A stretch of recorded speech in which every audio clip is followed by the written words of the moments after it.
Perkenalkan, nama saya Jeffrey Ferianto Sialoho, NIM 16330026. Di sini saya akan mengedukasi pengetahuan tentang cacingan dan upaya pencegahan kecacingan. Apa itu cacingan? Yuk kita lihat. Cacingan adalah masuknya bibit penyakit yang disebabkan oleh mikroorganisme dalam tubuh manusia dan berkembang biak sehingga menimbulkan penyakit. Di sini ada 3 jenis cacing yang paling banyak menginfeksi manusia, diantaranya cacing gelang, cacing cambuk, cacing tambang. Mari kita memahami bagaimana cara penularannya. Cara penularannya yaitu melalui makanan atau minuman yang sudah tercemar oleh telur cacing yang berada di tanah. Faktor apa saja yang dapat mempengaruhi cacingan?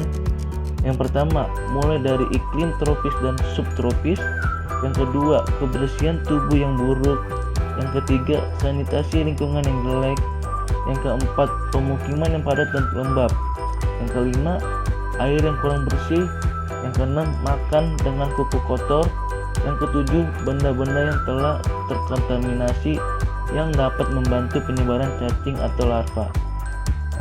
Apa saja permasalahan yang terjadi di Indonesia? Yang pertama, penyakit cacingan atau kecacingan masih menjadi masalah yang cukup serius di Indonesia. Kenapa? Karena penyakit cacingan ini sering dianggap sebagai penyakit yang sepele oleh sebagian besar kalangan masyarakat Indonesia. Padahal penyakit ini dapat menurunkan tingkat kesehatan anak. Misalnya, anemia, gangguan tumbuh kembang, gangguan perkembangan kognitif, malas beraktivitas, serta berat badan rendah. Di sini, WHO mencatat bahwa Indonesia berada pada urutan ketiga setelah India dan Nigeria dalam ranking cacingan. Prevalensi cacingan di Indonesia bervariasi antara 2,5% hingga 65%. Jumlah ini meningkat bila prevalensi cacingan dihitung pada anak usia sekolah menjadi 80%.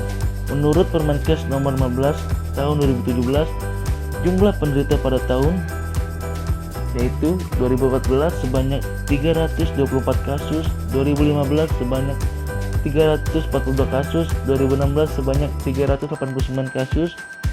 Yang terakhir 2017 ditemukan sebanyak 426 kasus. Dan siswa dalam usia sekolah dasar sebetulnya paling rentan terhadap cacingan. Tetapi bukan berarti penyakit cacingan hanya bisa diderita oleh anak-anak saja, melainkan bisa menyerang ke semua kalangan. Hanya saja anak-anak jauh lebih rentan terkena cacingan. Mengapa? Karena mengingat dunia anak-anak yang cenderung menghabiskan waktunya bermain. Selain itu juga pemahaman yang masih kurang tentang cacingan, baik penyebab, tanda dan gejala maupun cara pencegahannya. Departemen Kesehatan Republik Indonesia tahun 2008 memaparkan bahwa proses masuknya cacingan dari tanah dapat terjadi karena cacing menembus kulit anak-anak saat bermain di tanah terbuka tanpa menggunakan alas kaki. Penelitian menunjukkan bahwa prevalensi terbanyak siswa yang positif terinfeksi telur cacing disebabkan anak-anak banyak berinteraksi dengan tanah saat bermain. Selain itu, pengetahuan yang masih kurang pada anak-anak mengenai cara infeksi penyakit cacingan adalah faktor dasar yang mempengaruhi perilaku anak dalam menjaga kebersihan tubuh.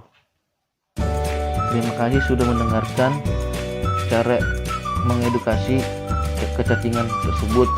Semoga ilmunya bermanfaat.